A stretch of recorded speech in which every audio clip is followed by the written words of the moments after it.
Hi everyone and welcome to Autodesk PowerMill.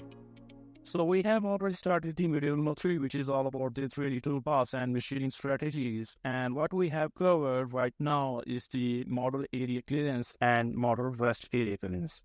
So both of these toolpaths, I hope you like it and you know the parameters, how we can set the parameters, how we get the model area clearance and model rest area clearance. So now it's time to do the model profile. So let's get started and see how we can do the model profile using the 3D toolpaths and machine strategies. Let's get started.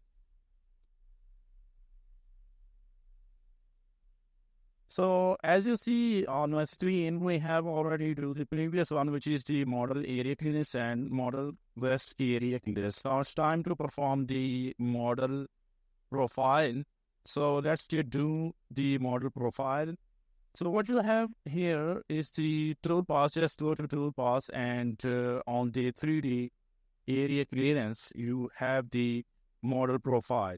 So what is the difference between model area clearance and the model profile? It's all about the shape of the model. As you see that we have the inner curved surface of the model and the outer curved surface of the model. So it will definitely follow the profile of the surface or profile of the model to create a toolpath according it and remove that material from the stock model, and then we create a look like a model.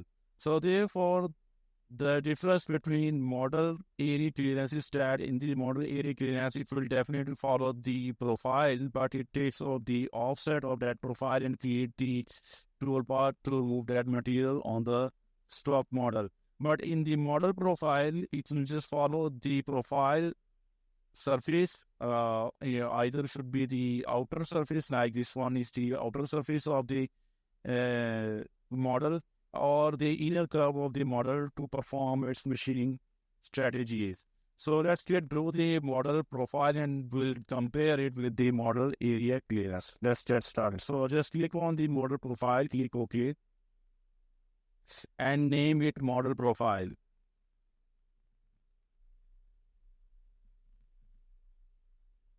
So what I'm going to do is I'm going to use a tool which is the same as 10 millimeter flat Endmill, which we have used in the previous toolbar. So today one more thing we are going to do is the limit. We'll do the limit function. So what is the limit? Limit is a boundary, or a limit is the thing which you have to define the cutting tool that area should be cut from the inside or outside. You have to define the boundary. Okay, so what you have seen on my screen is that I have selected this part and I say that the cutting tool will just follow this part or cut down the material inside of this profile. So I will define that limit, that according to this limit, the cutting tool path will perform its all operations within this part or in the outside of that part.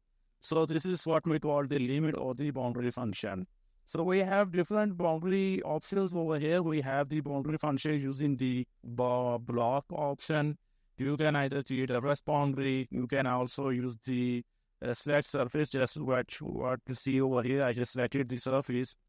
And if you select the surface, the boundary will be created according to the selected surface.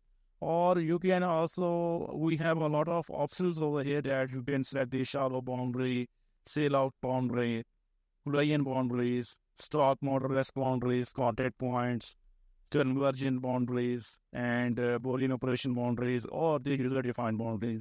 So the most commonly used is the selected boundaries or the user-defined boundaries. So I'm going to the user-defined boundary. Just click on user-defined boundary and say that the name of the boundary. So I will just write B1 for boundary 1. And we have certain options here that you can define the boundary by the name or the pattern if you have, or the toolpath you have selected. But right now, I'm going to select the composite curve to create a curve around that boundary, and then I will load that the cutting toolpath will follow that area. Okay. So let's say that I'm click on the curve modeling and create a sketch around that area. So using the composite curve, to create that area. So let's say that this is my curve, and follow the step to create that boundary. Okay, just click OK and click accept.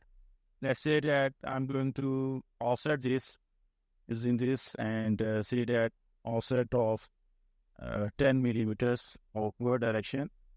So I just create a 10 millimeter upward direction offset. Okay. And so we have created an offset of 10 millimeter from that boundary, and say that the cutting tool will do its all operation whether it is boundary or in outside boundary. Let's say click accept. Okay.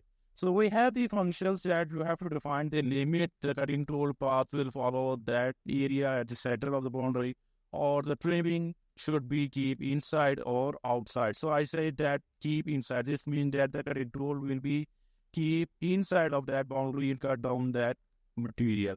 Or if you want to do the trimming on outside, then the cutting tool path will be work outside of this boundary. It will not remove that material in the inside. So let's do the model profile. So we have defined the trimming inside. So we use the limit option here and just go to model profile.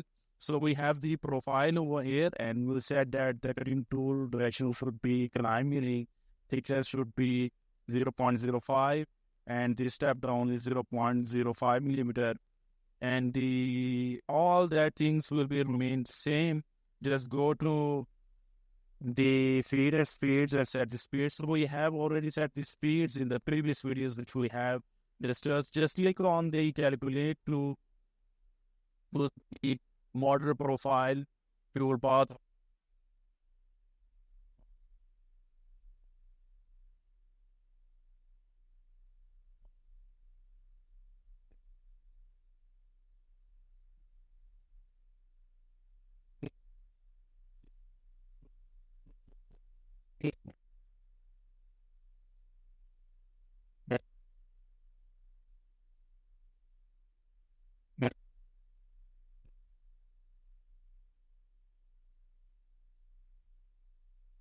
See the results.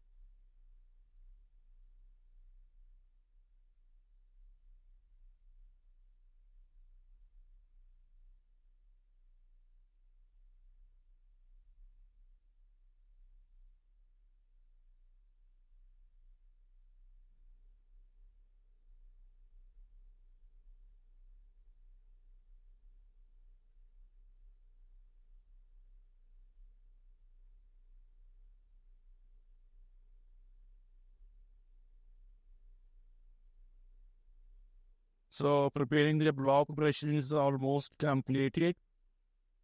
Now it's going to calculate the tool path, and it should be done inside of that boundary. So most of the times you have to select the boundary to perform certain operation on certain side. If you are going to perform certain operations, you need to set the boundaries on the model to say that the cutting tool will be limitized within that boundary or within that sketch. Okay.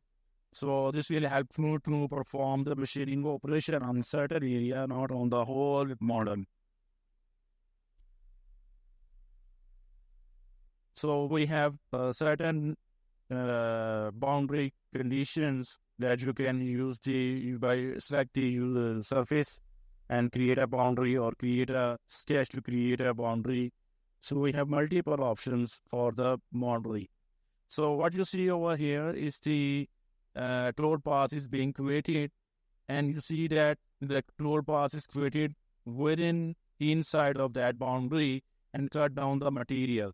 So the tool path is all about the offset of that model, or we can say that the cutting tool is just follow the model profile to cut down that area. You see that this is the outer profile of that model, and just cut down that material within that state. So let's go and simulate it and see how it actually looks like. So go to simulation and click on this thing, And you see that this is what we have this top model actually looks like. So what I'm going to do is I'm going to click and play the model profile, and you see that the cutting tool path will just only follow that certain area and cut down the material from that area. So this is how the model profile actually works. So let me increase that speed to do this in a fast way. So this shows that the rapid moves into stock has been directed. The solution has been stopped. So this shows that the cutting tool path is applied on a certain area, and this caused the material to be plunged into the cutting tool and breakage of the tool. So therefore, it just stopped that simulation. So this will have to prevent the cutting tool breakage. So I just click on the play button again to see how it actually looks like, to give you an idea of model profile toolpath strategy. So this is cut down the material on a profile which we have created with a depth step of 0.5 millimeters. And then what is going to be done is that the cutting tool performs machining operation inside of that profile. You see this?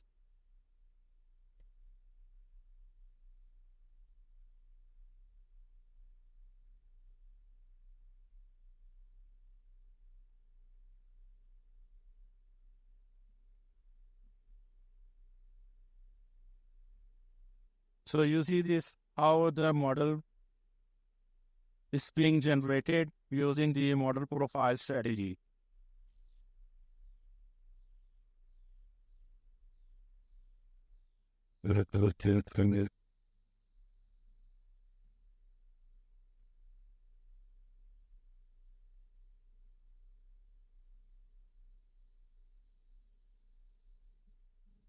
So this is how we can create the model profile. If you are going to perform the operation on the outside, just right click, go to settings, refresh it, and go to limit and say that keep outside. So this means that the cutting tool operation will perform only the outside of that boundary which we have created. So just click on calculated get of machining.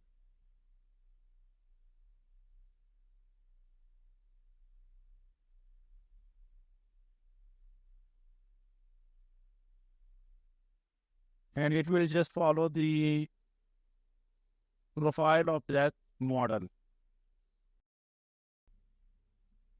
So it's just going to preparing the blocks. So because all these strategies which we are going to perform right now are the roughing strategies, not the finishing strategies. So in these all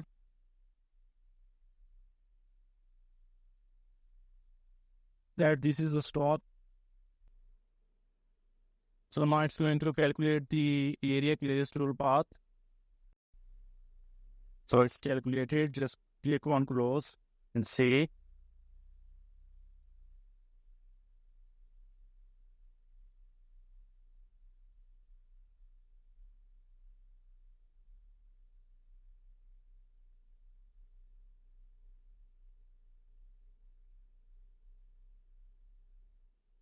So the tool path is being created outside of that boundary and will not be able to cut down that area, okay?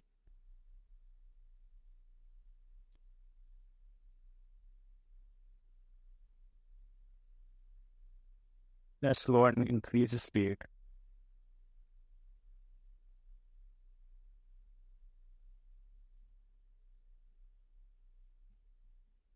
So it says that the cutting tool is splines.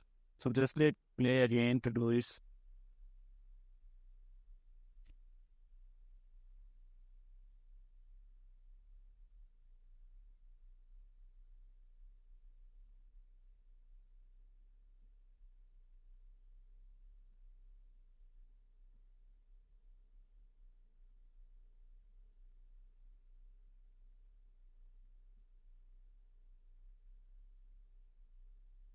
So you see that the cutting tool only perform on the outside of that boundary. If you create a boundary on that area, that this will have to remove all that material from the surface. Okay. So this is the model profile. Hope you like it. And that's it for the model profile. Thank you very much.